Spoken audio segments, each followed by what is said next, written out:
personas que ejercitan su derecho de defensa con particular entusiasmo, como es natural. Hay personas que ejercitan su función de acusación con también ese mismo entusiasmo, personas que realizan las instrucciones con una carga excesiva de factores de tipo personal. El juez don Juan Alberto Belloch comenzó a ser una figura pública a raíz de ser uno de los fundadores de la Asociación Jueces para la Democracia, junto con el también juez don Cándido Conde Pumpido.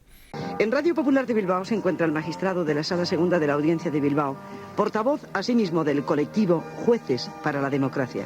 Señor Belloch, muy buenas tardes. Hola, buenas tardes. Complejo el mundo en el que usted se desenvuelve profesionalmente, ¿verdad? Pues sí, francamente complicado. Sí, complejo y además polémico en los últimos meses. ¿Por qué, señor juez? Bueno, yo creo que en el País Vasco, como es conocido, existe un cierto clima de radicalismo de muy diverso signo. En las elecciones de 1993, el Partido Socialista de don Felipe González volvió a ganar. En esas elecciones, el señor González llevaba como número 2 de la lista del PSOE al juez don Baltasar Garzón. Sin embargo, al formar gobierno, el señor González no contó con el juez Garzón y sí contó con el juez don Juan Alberto Belloch, al que nombró ministro de Justicia. Prometo por mi conciencia y honor cumplir fielmente las obligaciones del cargo de ministro de Justicia. Fue a instancias del señor Belloch cuando se reformó el Código Penal. En España seguía vigente el Código Penal del almirante Carrero Blanco, un código penal que incluía la pena de muerte, pero luego tenía unos enormes beneficios penitenciarios que en la práctica hacían que todos los asesinos estuvieran en libertad entre 15 y 18 años después de haber sido condenados, independientemente de su condena. El señor Belloch cambió eso para que se cumplieran 30 años íntegros. Por primera vez en España un código penal puede ser aprobado por un parlamento democráticamente elegido por sufragio universal directo, tras un debate de totalidad de su articulado. Por ello se ha empleado la expresión de día histórico. Yo más que un día histórico diría que es un día que hace historia, porque estamos fijando las reglas de la convivencia futura. Este texto marcará un antes y un después.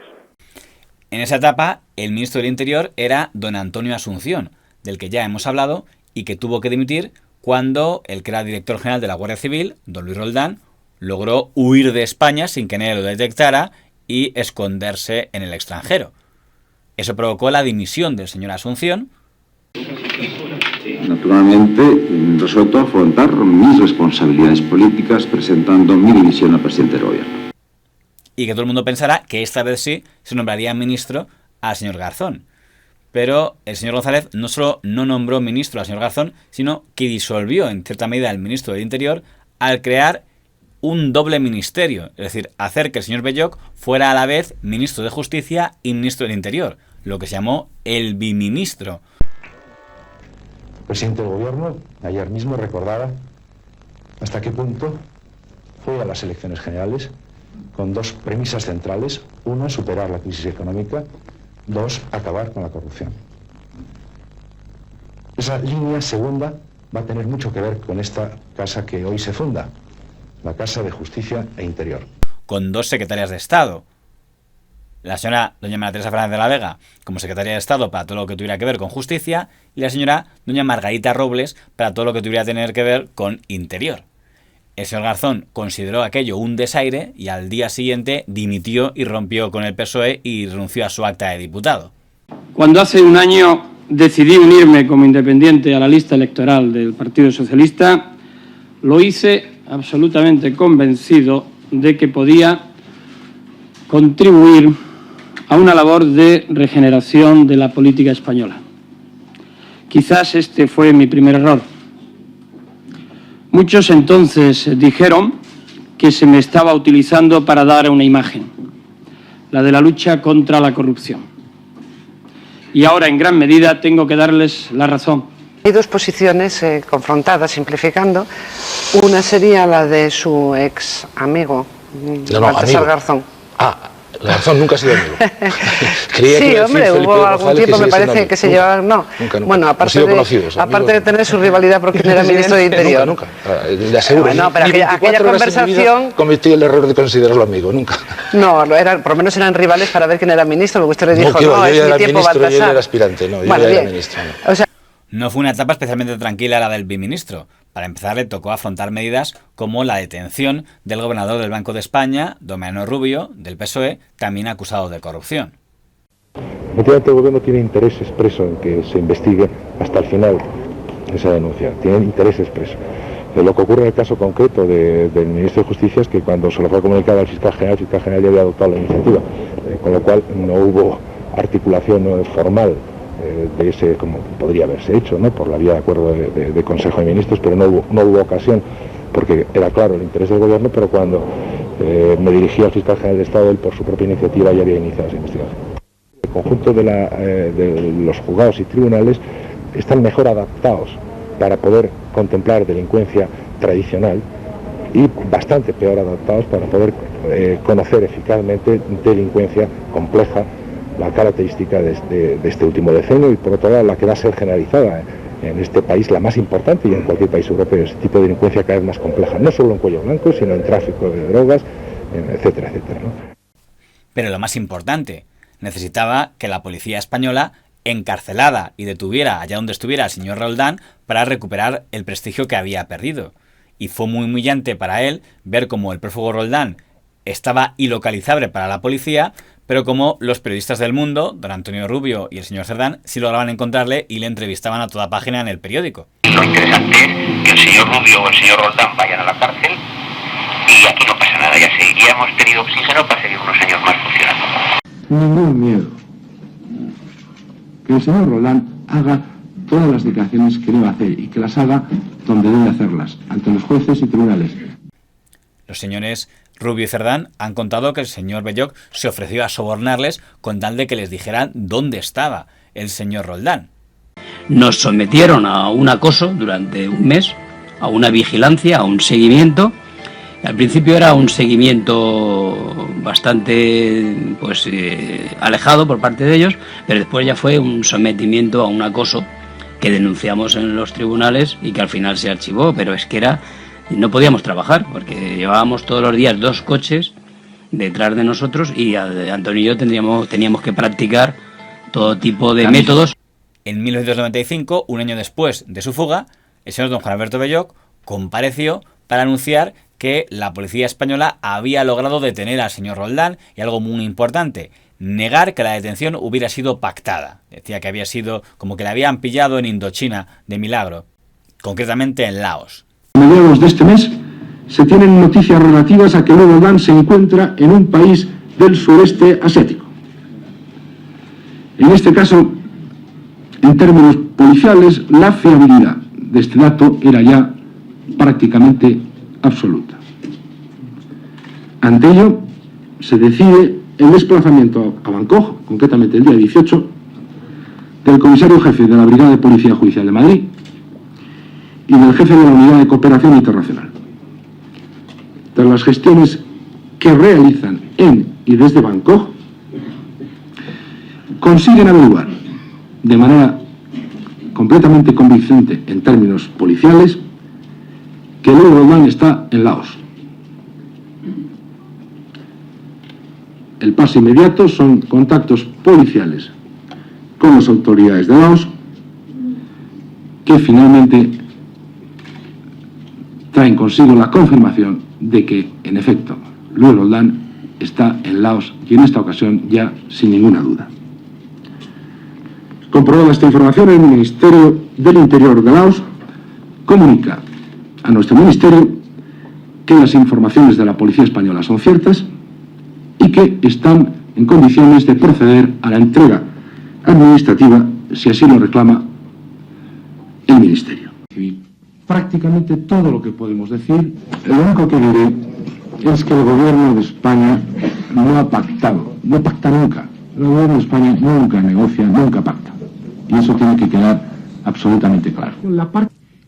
Claro, a las pocas horas de que el señor Roldán afirmara en rueda de prensa de que la detención no había sido pactada, salió el diario El Mundo con don Antonio Rubio, un periodista que tenía muchas fuentes en las cloacas, entre ellas el comisario Villarejo, que sacando los papeles que demostraban que la fuga sí había sido pactada. El señor Roldán entregó y pactó con las autoridades de Laos su entrega. Y aquí está la documentación que lo acredita. Los FAS que el Ministerio de Justicia de Laos envía al Ministerio de Justicia español.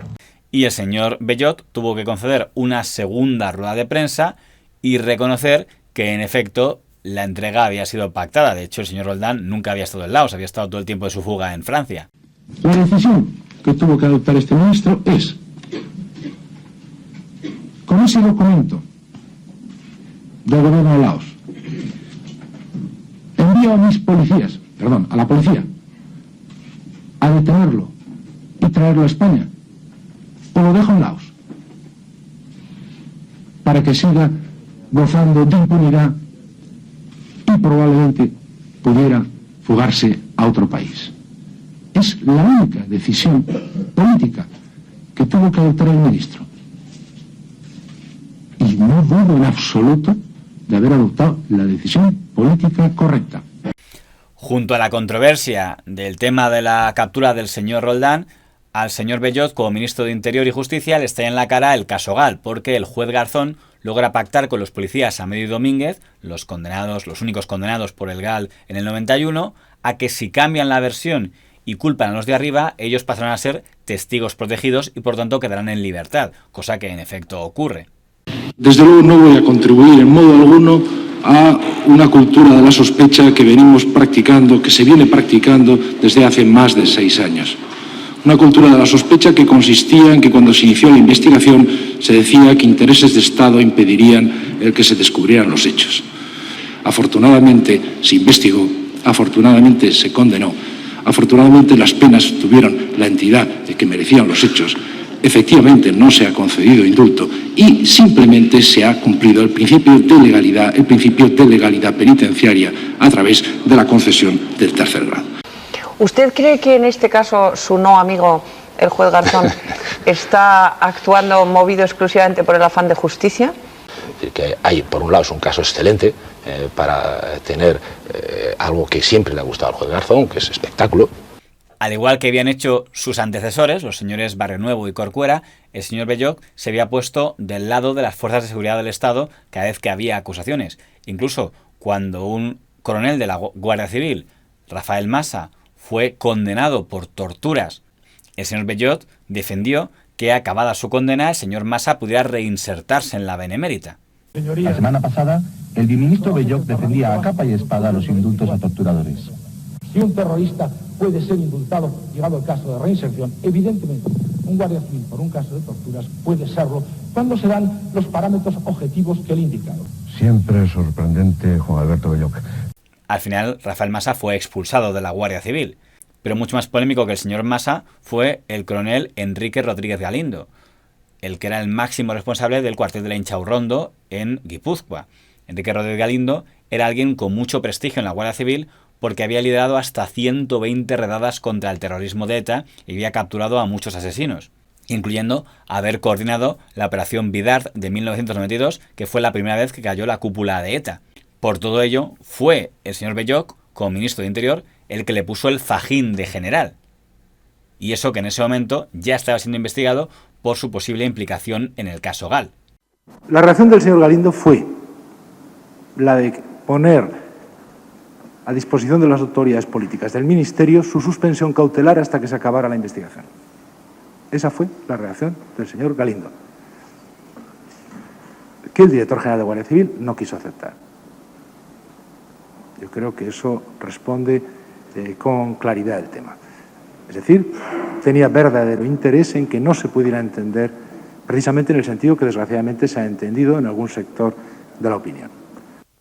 La imagen del general Galindo quedaría destrozada al considerarse, en sentencia judicial, que había autorizado los asesinatos de Lasa y Zabala a manos del GAL, en una operación por la que también fue condenado el que fuera delegado del gobierno en el País Vasco y dirigente del PSOE en Guipúzcoa, el señor don Julián Elgorriaga.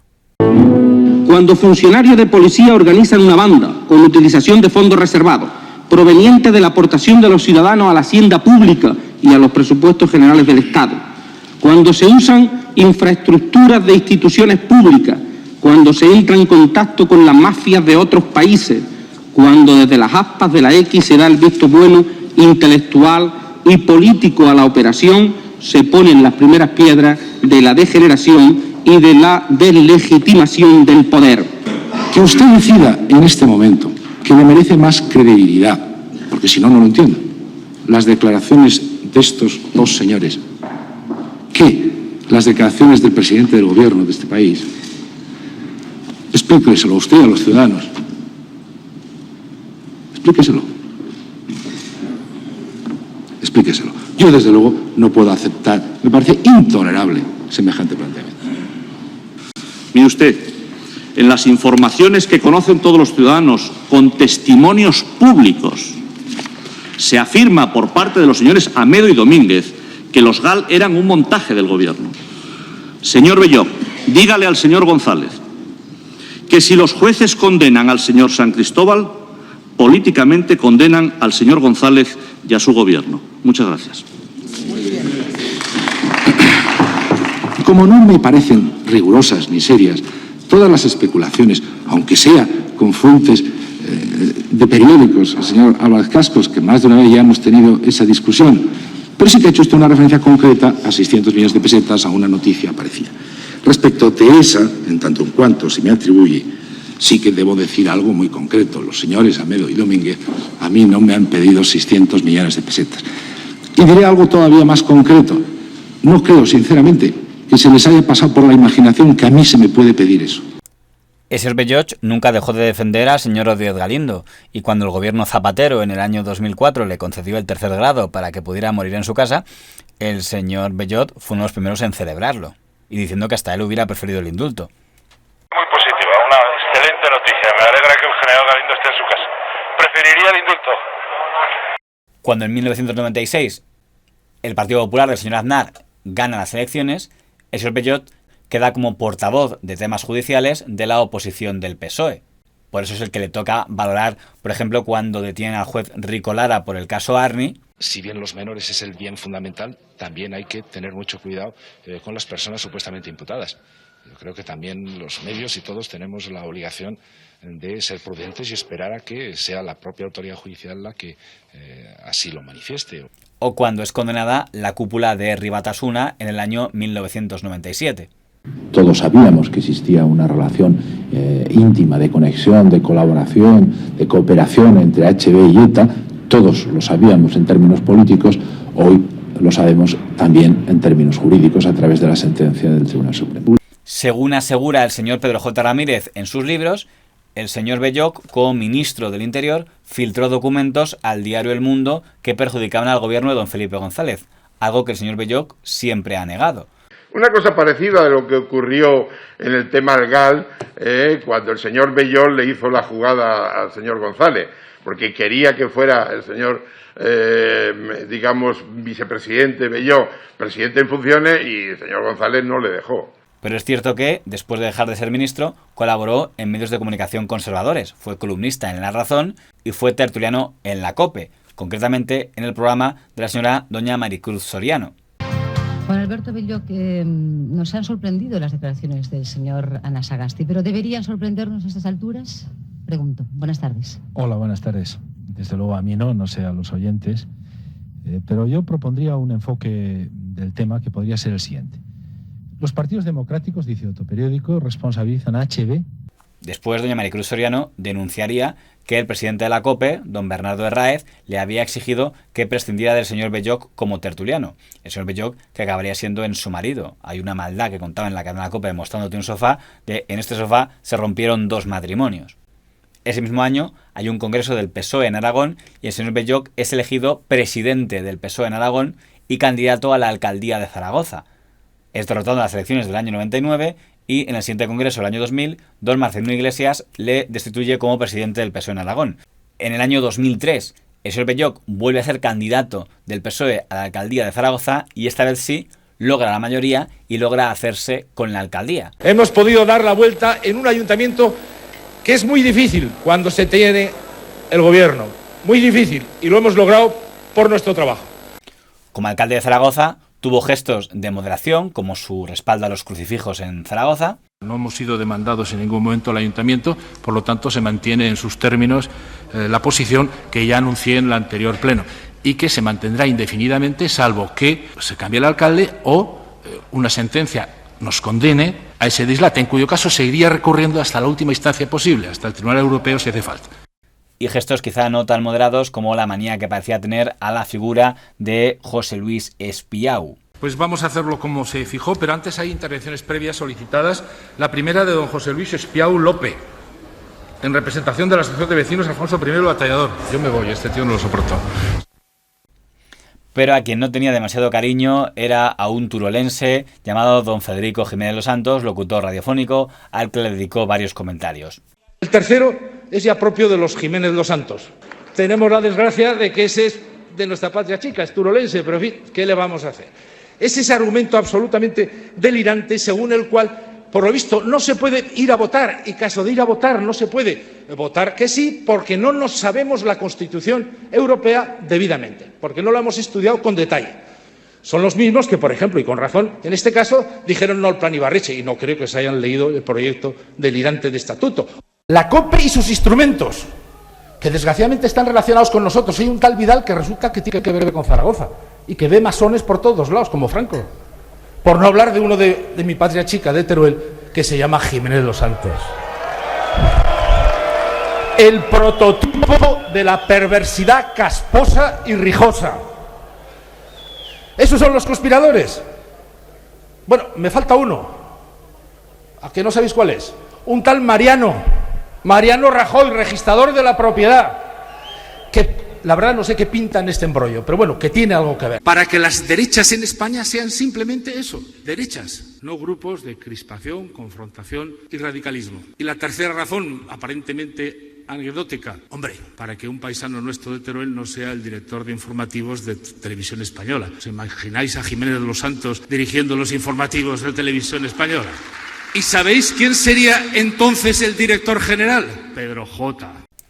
Cuando en el año 2008 el PP aparta de sus listas al señor don Alberto Ruiz Gallardón, el señor Belloc del PSOE es uno de los primeros en celebrarlo. Que honradamente yo no veo que sea posible ser alcalde de una gran ciudad y pasarte 4 días o más en Madrid todas las semanas. O te organizas aquí, que nombras un vicealcalde y tú te desentiendes, o es muy complicado. Pero bueno, el Partido Popular, sin embargo, siempre ha tenido la tesis contraria, defendible como todas, de meter a alcaldes. Entonces, ¿por qué no Gallardón? Una lista en Madrid muy larga. Hombre, que no le den el número 2 por razones estratégicas, lo entiendo. Pero bueno, que cabe en la lista. En fin, me parece que ahí ha hecho un favor electoral a mi partido, sinceramente creando una polémica que no debió haberse producido.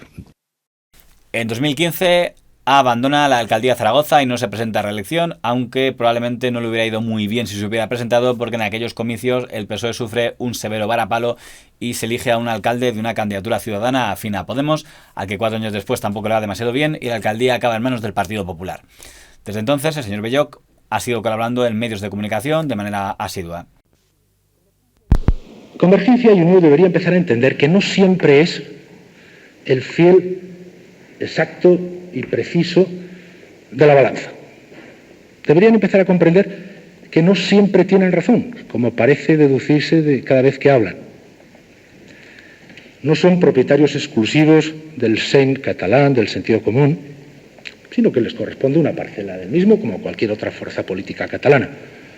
Comprenderán que yo opine que la parte mollar de ese seny corresponde a un partido concreto, que es el PSC-PSOE. Pero viene a cuento esa consideración de algo que nos parece extraordinariamente grave. Hay que decirle al señor Pujol, presidente de la Generalitat, que España es una nación. Lo dice así la Constitución, pero sobre todo lo sentimos así millones de españoles y españolas.